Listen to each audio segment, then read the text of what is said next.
فرش التراب يضمني.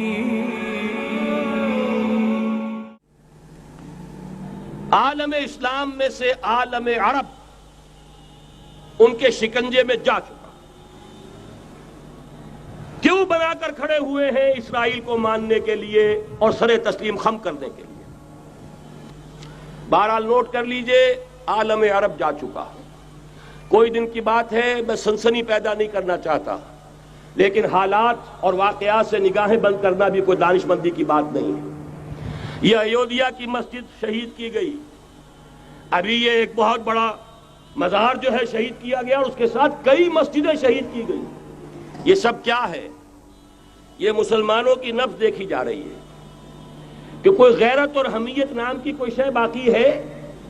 جیسے علامہ اقبال نے وہ نظم لکھی تھی عبد القادر روہیلا بڑا ظالم جفاجو کینہ پرور تھا، لیکن یہ کہ اس نے جو ایک ٹیسٹ لیا تھا کہ وہ جو عورتیں ہیں تیموری خاندان کی، ان میں کوئی رمق رہ گئی ہے؟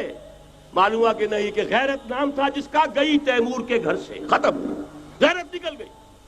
اسی طرح ایودھیا کی مسجد، اب چرار شریف، اور یہ کوئی دن کی بات ہے کہ اب مسجد اقصی کا نمبر آیا کہ آیا.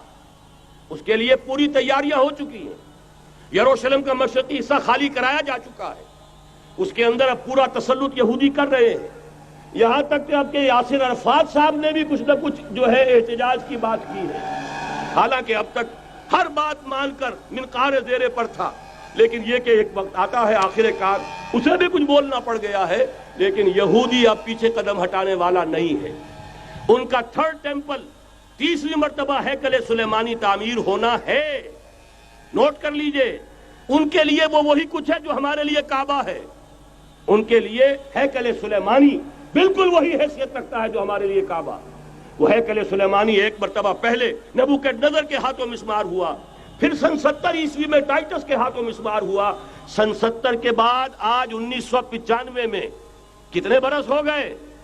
پورے 1925 برس ہو گئے کہ ان کا کعبہ زمین بوس پڑا ہوا ہے. اب تک تو ان کا بس نہیں تھا، اب تو بس ہے کہ نہیں؟ اب ان کی حکومت ہے کہ نہیں؟ اب شاہ حسن ہو چاہے شاہ حسین، ان کے نوکر اور چاکر ہیں یا نہیں؟ اب انہیں ڈر کس کا ہے؟ لہذا کوئی دن کی بات ہے مسجد اقصی شہید ہوگی اور ٹیمپل کی تعمیر شروع ہوگی.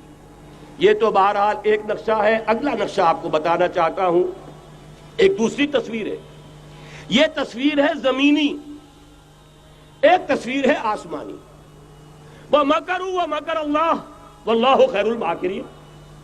انہوں نے اپنی سی تدبیریں کی، اللہ نے اپنی تدبیر کی، اور ظاہر بات ہے اللہ کی تدبیر سے بہتر تدبیر کس کی ہوگی؟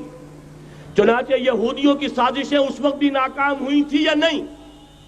ظاہر بات ہے جاء الحق وزهق الباطل ان الباطل کان زهوقا. لہذا یہ آیتیں دونوں اعلان کر رہی ہیں کہ یہودیوں کی سازشیں بالآخر ناکام ہوں گی اور دین حق کا بول بالا ہو کر رہے گا. یہ تو ان آیتوں سے ظاہر ہے. یریدون لیطفئوا نور اللہ بافواہہم واللہ متم نورہ ولو کرہ الکافرون. یریدون ان یطفئوا نور اللہ بافواہہم ویابى اللہ الا یتم نورہ ولو کرہ الکافرون. هو الذی ارسل رسولہ بالہدی ودین الحق لیظہرہ علی الدین کلہ ولو کرہ المشرکون. اللہ نے تو بھیجا ہی ہے اپنے رسول کو اس فیصلے کے ساتھ اور یہ ذمہ داری اور مشن دے کر کہ جو دین حق آپ کو دے کر بھیجا جا رہا ہے اسے غالب کیجئے، نافذ کیجئے، قائم کیجئے. اس مشن کے ساتھ بھیجا جا رہا ہے. قرآن کہتا ہے ببانگ دہل وَمَا أَرْسَلْنَاكَ إِلَّا كَافَّةً لِلنَّاسِ بَشِيرًا وَنَذِيرًا. اے محمد صلی اللہ علیہ وسلم، ہم نے نہیں بھیجا ہے آپ کو مگر پوری نوع انسانی کے لیے بشیر اور نذیر بنا کر.